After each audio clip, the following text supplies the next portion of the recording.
रतलाम शहर के करमादी गांव में ग्रामीणों ने वोटिंग के बहिष्कार के पोस्टर लगाए।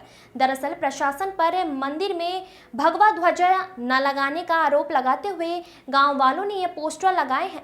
मंदिर से लगा हुआ जैन मंदिर है। भगवा ध्वजा लगाने पर जैन समुदाय के लोगों ने आपत्ति जताई थी। मतदान का बहिष्कार कर दिया गया। नाराजगी का कारण यह है कि गाँव में स्थित खेड़ापति हनुमान मंदिर पर भगवा ध्वजा लगाना नहीं दिया जा रहा है। ग्रामीणों ने गांव में भगवा नहीं तो मतदान नहीं के बैनर पोस्टर लगा दिए। मतदान में बहिष्कार के पर्चे तक बांटे गए हैं।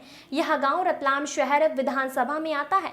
इस मामले में प्रशासन का कहना है कि दो पक्ष से बात करेंगे और समस्या सुनकर समझाइश देंगे। इधर कांग्रेस बीजेपी ने इस पर सियासत शुरू कर दी है। कांग्रेस शिवराज सरकार और धर्म आड़ में राजनीतिक आरोप लगा रही है, तो बीजेपी इस मामले में कांग्रेस को घेर रही है। रतलाम से नवीन टाक की रिपोर्ट। किस तरह का विरोध है, क्या कारण है? सर, ये हमारे गांव में खेड़ापति हनुमान जी मंदिर है। ये करीब 150-200 वर्ष पुराना है और यहाँ पे जैन मंदिर भी है। सरकारी भूमि है। यहाँ पे कलेक्टर का कहना है कि ये पूरी भूमि सरकारी है।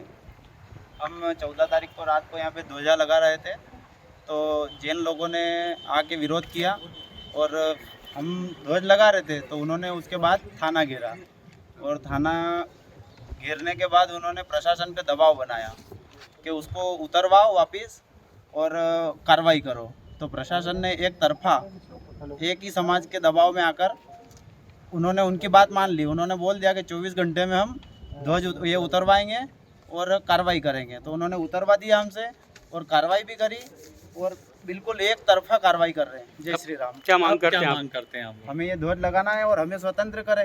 अगर नहीं लगाते हैं तो हम पूर्ण विरोध करते हैं। ये क्या विरोध? मतदान का पूर्ण विरोध करेंगे। बहिष्कार कोई भी नेता हमारे गाँव में नहीं आए चुनाव के समय। नाम बताओ। धर्मेंद्र शर्मा। जय केसरिया जी की। हम करमदी के जो आज ग्रामीण इकट्ठे हुए हैं, हम प्रशासन से पिछले 10 दिनों से मांग कर रहे हैं कि ये जो हमारे खेड़ापति हनुमान जी महाराज पर जो ध्वजा लगाई जा रही थी, उसका जैन समाज के कुछ लोगों ने विरोध किया और पूरे रात थाना घेरा। तो हम लोगों को मना किया गया था कि यहाँ ध्वज नहीं लगाए। शासकीय ज़मीन पर होने के बावजूद भी कलेक्टर साहब ने कहा था कि मैं 48 घंटे में ध्वज लगा दूँगा। हम लोग पुनः अभी 2 दिन पहले कलेक्टर साहब से मिले थे। उन्होंने कहा था कि मैं इसका कुछ हल निकलाता हूँ। उन्होंने हल नहीं निकलाया और कुछ भी नहीं किया। हम लोग उन्हें आखिरी चेतावनी दे के आ गए हैं कि अगर भगवा ध्वज नहीं लगेगा तो गांव में कहीं कोई मतदान नहीं होगा। गांव के साथ साथ हम लोग आसपास के कहीं भी जो लोग हैं उनको भी कह के मतदान का विरोध करवाएंगे।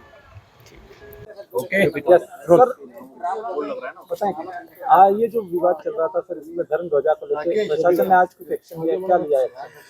देखिए, जैसा आपको विदित है कि जो यहाँ पे ध्वजा को स्थापित करने के लिए जो विवाद चल रहा था, उसमें ग्रामीण जन और दोनों पक्ष लगातार इस समस्या का सुलझाने के लिए अनुरोध कर रहे थे। आज एसपी साहब, पुलिस बल इत्यादि के साथ में हम यहाँ पे आए थे। ग्रामीणों से हमने चर्चा करी। हालांकि मत भिन्नता थी, लेकिन कुछ लोग चाहते थे कि धर्म ध्वजा पर्टिकुलर स्थान पर रख जाए, कुछ लोग नहीं चाहते थे। पर चूंकि समाज के प्रतिष्ठित लोगों ने चाहा कि उसको पुनः जो पुराना स्थान है वहीं स्थापित होना चाहिए, तो आज उसको स्थापित करने की कार्रवाई हो रही है और विवाद का मोस्टली पटाक्षेप हुआ है। कुछ लोग हैं जो न्यूसेंस कर रहे हैं, तो उनको हम समझाएंगे आपसी वार्ता से कि भाई ये सामाजिक सद्भाव बना के इस काम को अंजाम दे। ग्रामीण जो है मतदान का बहिष्कार किया, कारण ये सामने आया कि प्रशासन ने उनका उतरवा दिया और पैराने से मना कर दिया। क्या करेंगे? शिवराज सिंह चौहान की जो सरकार है, हमेशा से हिंदुओं का और धर्म का सहारा लेकर बनी है, लेकिन इस सरकार में, शिवराज सरकार में, हमेशा से धर्म की रक्षा के लिए जब भी ऐसा मौका आता है तो ये पीछे हट जाते हैं और प्रशासन को आगे कर देते हैं। जिस प्रकार से करमदी गांव का जो मामला है, वहाँ पे बजरंगबली का स्थान है, कई वर्षों से झंडा लगा हुआ, लेकिन जब उस ध्वज को नए रूप में लगाया गया तो प्रशासन ने उस झंडे को उतरवा दिया वो जब ग्रामीण क्षेत्र के लोगों को जब कलेक्टर के पास गए तो उनको डराया गया, धमकाया गया। तो शिवराज सिंह चौहान की जो सरकार है हमेशा से धर्म के नाम पे राजनीति करती है।